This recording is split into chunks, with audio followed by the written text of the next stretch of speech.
యెహెజ్కేలు గ్రంథము 2వ అధ్యాయము.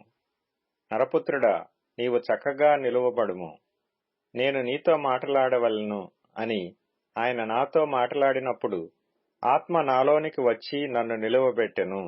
అప్పుడు నాతో మాటలాడిన వాని స్వరము వింటిని.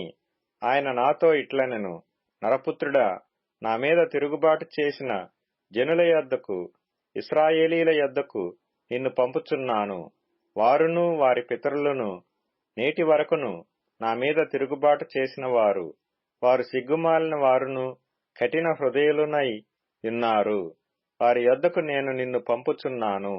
వారు తిరుగుబాటు చేయువారు గనుక వారు వినినను వినకపోయినను తమ మధ్య ప్రవక్త యున్నాడని వారు తెలుసుకొనున్నట్లు ప్రభువగు యెహోవా ఇలాగు సెలవిచ్చుచున్నాడని నీవు వారికి ప్రకటింపవలెను.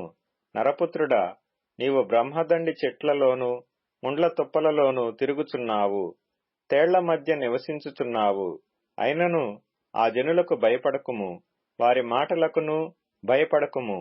వారు తిరుగుబాటు చేయువారు, వారికి భయపడకుము. వారు తిరుగుబాటు చేయువారు గనుక వారు వినినను వినకపోయినను నేను సెలవిచ్చిన మాటను నీవు వారికి తెలియజేయము. నరపుత్రుడా, వారు తిరుగుబాటు చేసినట్లు నీవు చేయక నేను నీతో చెప్పు మాటను విని నోరు తెరచి నేనిచ్చు దాని భుజించుము అనెను. నేను చూచుచుండగా గ్రంథమును పట్టుకొనిన ఒక చెయ్యి నా యొద్దకు చాపబడెను. ఆయన దాని నా ముందర విప్పగా అది లోపటను వెలుపటను వ్రాయబడినదై యుండెను.